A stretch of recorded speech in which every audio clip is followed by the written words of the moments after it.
আসসালামু আলাইকুম। IIT freelancing স্কুলের পক্ষ থেকে আপনাদের সবাইকে স্বাগতম।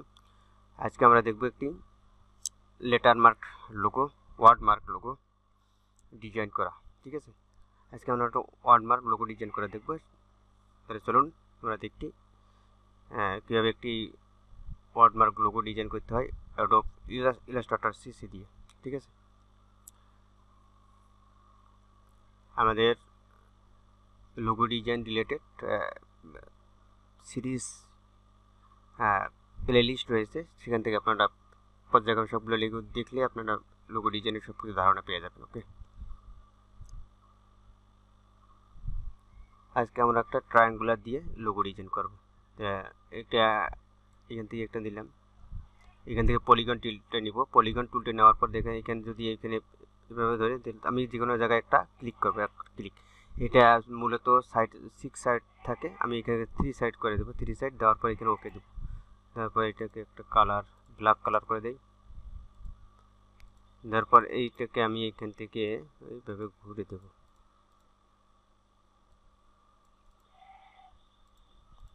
অথবা এইভাবেও রাখতে পারি, দুইভাবে করতে পারি। আমি এইভাবে দিতে পারি, আমি একটা ঘুরে দিই, এইভাবে দিলাম। দেওয়ার পর এটাকে আমি এইভাবে এখান থেকে স্টকে নিয়ে যাবো। এখান থেকে স্টকে দেওয়ার পর স্টকটা এখান থেকে আমি এই স্টক এখানে ক্লিক করে এখান থেকে ইনসাইড দিয়ে দিলাম। এরপরে আমি এটাকে ছোটো করে দিই। ঠিক আছে, এরপর এখান থেকে আমি একটা লাইন টুল লাইন নেব। লাইন নেওয়ার পর এখান থেকে এই মাথা থেকে ধরে এইভাবে কিন্তু সরা উপরে নিচে করা যাবে। আমি চাচ্ছি যে এটা সমান, নিচের মাথা উপরের মাথা সমান করে দিলাম। এইভাবে একটা দিলাম। তারপরে এটা থাক। এরপর একটা নিব, নিয়ে এটা সমান, এই যে সোজা শিপ ধরে দিব, তাহলে সমান হবে, আড়াআড়িভাবে সমান হবে। ঠিক আছে, এটাকে আমি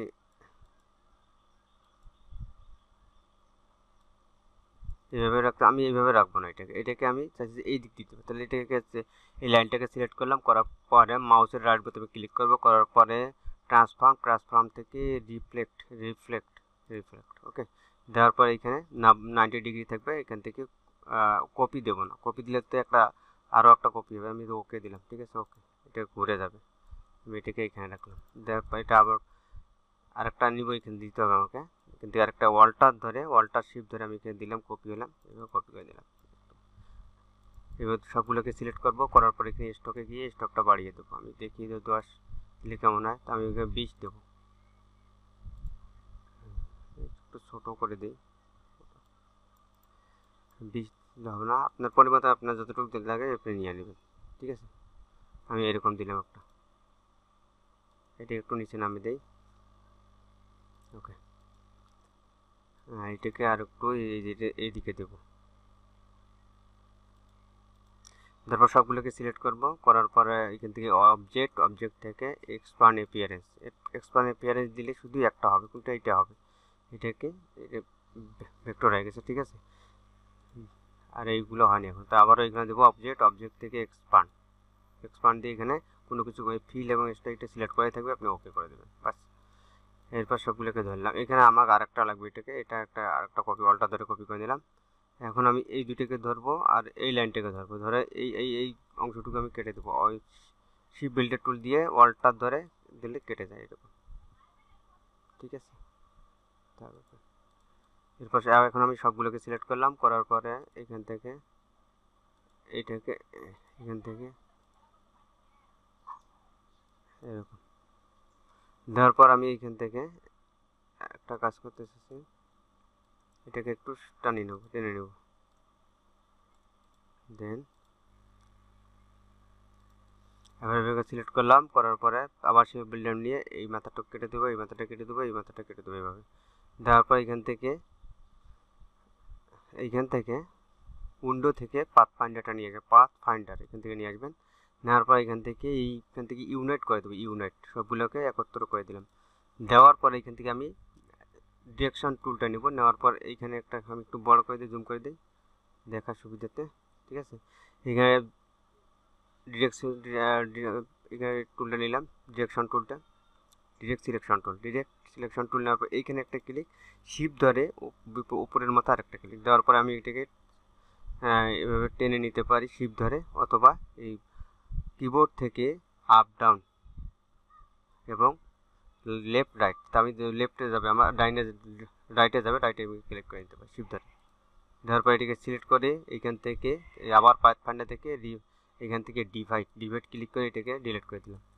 ঠিক আছে, এরপর নিচে এই জায়গাতে আসবো, এখানে একটা সিলেক্ট করে ক্লিক করে এইভাবে এইটা যেন আগা পাশা হবে, কিন্তু আমি চাবো যে সমান থাকবে লাইনের সমান, এরকম দিয়ে আবার ডিভাইড করে দিয়ে এই ভিতরে একটা ময়লা থাকে এটা করে দিলাম, এটাকে ডিরেক্ট সিলেকশন দিয়ে সব দিয়ে ডিলিট বাটনে ক্লিক করবো। ওকে, দেখেন এই মাথাটা আর একটু সমান করে নিতে চাচ্ছি। ওকে, হয়ে গেছে। এখন আমাকে টি এবং জি হয়ে গেছে। ওকে, এখন তো এই যে লাইন এগুলো আছে, আমি একটু পেন টুল মাইনাস এটা একটা আছে, মাইনাস এটাকে নিলাম, এটাকে দিয়ে একটু জিনিসটা দেখতে সুবিধা হবে, সুন্দর হবে। ওকে, না দিলেও সমস্যা নেই, দিলে স্মুথ দেখাবে জিনিসটা। ওকে, এবার সবগুলোকে সিলেক্ট করা থাকবে আমার, একটু দিই তাতে ভালো দেখাবে জিনিস। সবগুলোকে সিলেক্ট করলাম, করার পরে এখান থেকে আমি এখান থেকে আবারও এখানে নিব কি লিস্ট টুল নেব, নেওয়ার পরে এখানে একটা বৃত্ত আঁকবো, এটাকে একটা কালার দেই, ওই কালার এটাকে এখানে অ্যালাইন থেকে এখানে মিডলে করে দিলাম। দেওয়ার পরে এটাকে আমি স্টকে নেব, এভাবে স্টকে দিলাম, দেওয়ার পরে এখান থেকে স্টক এখানে ইনসাইটে করে দিলাম, তারপরে স্টকটা একটু বাড়িয়ে দেবো, এটার 20 দিল, এরকম দিলাম। ঠিক আছে, দেওয়ার পর আমি চাচ্ছি যে এরকম এইটার মতো বৃত্তের মতো একটা ট্রায়াঙ্গুলার একটা তৈরি করে, এই মাথায় একটা পেন টুল দিয়ে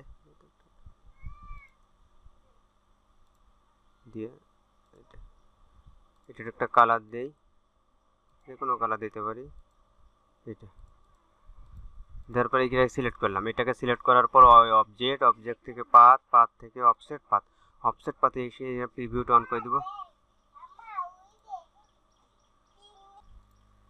আবার এটাকে সিলেক্ট করব, এটা ট্রায়াঙ্গুলারটাকে সিলেক্ট করার পরে অবজেক্ট থেকে পাথ থেকে অফসেট পাথে এসে এখান থেকে আমি প্রিভিউটা অন করে দেবো। দেওয়ার পর আমি এখানে কতটুকু কেটে যাচ্ছে এটা আমি দেখবো, দেওয়ার পর আমি ওকে দিলাম। দেওয়ার পর এটাকে আমি দেখতে কেমন হবে দেখাতে, এটাকে কালারটা এটাকে একটা ব্যাকগ্রাউন্ডের কালারটাই দেবো, সেম কালার এরকম কেটে যাবে। তাহলে এটা আমি এখানে ডিরেক্ট সিলেকশন টুল দিয়ে এটাকে ধরলাম, বাকি অতিরিক্ত অংশ সাদা অংশটুকু এটাকে ধরলাম। ধরার পর পাথ ফাইন্ডারে এসে এইখান থেকে আমি ফ্রন্টটা মাইনাস করে দিলাম। সরি, এখানে আরেকটা জিনিস করতে হবে, সেটা আছে এইটাকে আমি এখনো এক্সপান্ড করিনি, এটাকে এক্সপান্ড করিনি, এরপর আমি এইখানে এই সাদা অংশকে ক্লিক করবো, এটাকে ধরে মাইনাস করে দেবো। দেওয়ার পর আমি এইটাকে আমার আর দরকার নেই, এটাকে আমি ডিলিট করে দিলাম। ওকে, এইটার কালারও আমার সব কালার আমি ব্ল্যাক করে দিব, এটা ব্ল্যাক কালার। ওকে, এরপর আমি পেন টুল নেব, পেন টুল নেওয়ার পর এই মাথায় একটা ক্লিক করবো, তাহলে এইরকম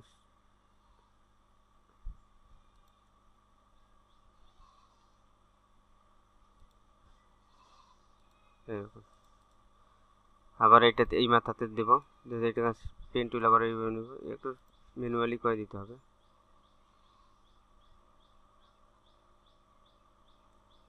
দরকার এইভাবে জুম করে নেবে, পারফেক্ট হবে।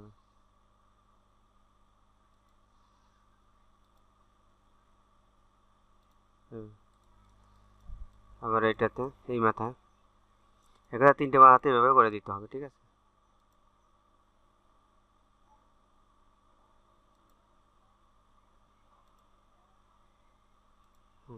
দেওয়ার পর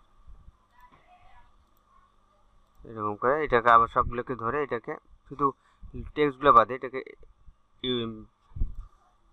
ইউনাইট করে দিলাম। ঠিক আছে, দেওয়ার পর সবগুলোকে আবার সিলেক্ট করলাম, দিয়ে গ্রুপ করার পর একটা কালার দিলাম, এটাকে ব্ল্যাক কালার দেওয়ার পর এখান থেকে ডিরেক্ট সিলেকশন টুল দিয়ে যে কোনো এটাকে যে কোনো একটা সিলেক্ট করলাম, জি অথবা টি, আমি যদি টি একটা সিলেক্ট করলাম, করার পর এখান থেকে রেড কালারটা দিয়ে দিলাম। তাতে আমাদের লোগোটা এরকম হয়ে গেল। এখন সবগুলোকে আবার সিলেক্ট করলাম, করার পর এখানে মিডিলে করে দিলাম। এখন আমাদের একটা লোগো তৈরি হয়ে গেছে। ওকে, এটাকে আমি একটা কপি করে নিই। এটা এই কপি দেওয়ার পর এটাকে আমি একটু বড় করে দেবো, একটু ছোট করে আর্টবোর্ডটা, এটাকে ফুল আর্টবোর্ড এরকম করে দেবো। দেওয়ার পর এখান থেকে ট্রান্সপারেন্টটা একটু কমে দেব, ট্রান্সপারেন্সি কমে দিলাম। ওকে, দেওয়ার পর এখান থেকে আমি লোগোর যেটাকে কপি করে রেখেছিলাম সেটাকে এখানে কন্ট্রোল ভি দিয়ে সেম জায়গাতে পেস্ট করবো, সেম জায়গাতে এরকম, যাতে আমার এটা জিনিসটা দেখতে ভালো দেখে। একটা আমি 1% দিলে দেখা যাবে না, 2 বা 3% দেখি, হ্যাঁ 3% করে দিলাম এরকম। এখন আমাদের লোগোটা প্রেজেন্টেশনটা এভাবে হয়ে গেল। এটা নিচে যদি আমি একটা দিয়েতে ড্রপ শ্যাডো দিতে পারি, আবার এরকম যাতে সুন্দর দেখে লোগোটা। ঠিক আছে, তাহলে আজকে পর্যন্তই। আপনারা যারা আমাদের চ্যানেলটাকে সাবস্ক্রাইব করেননি তারা অবশ্যই সাবস্ক্রাইব করবেন, আর আমাদের ভিডিওতে লাইক এবং কমেন্ট করবেন। ভিডিওর কোনো কিছু জানতে আমাদের ফেসবুক গ্রুপের লিঙ্ক রয়েছে, হোয়াটসঅ্যাপ আছে, সবগুলোতে আপনারা কানেক্ট হতে পারেন।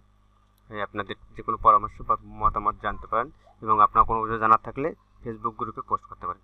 আমরা আপনাদের হেল্প করার চেষ্টা করব। আজকে পর্যন্ত আসসালামু আলাইকুম।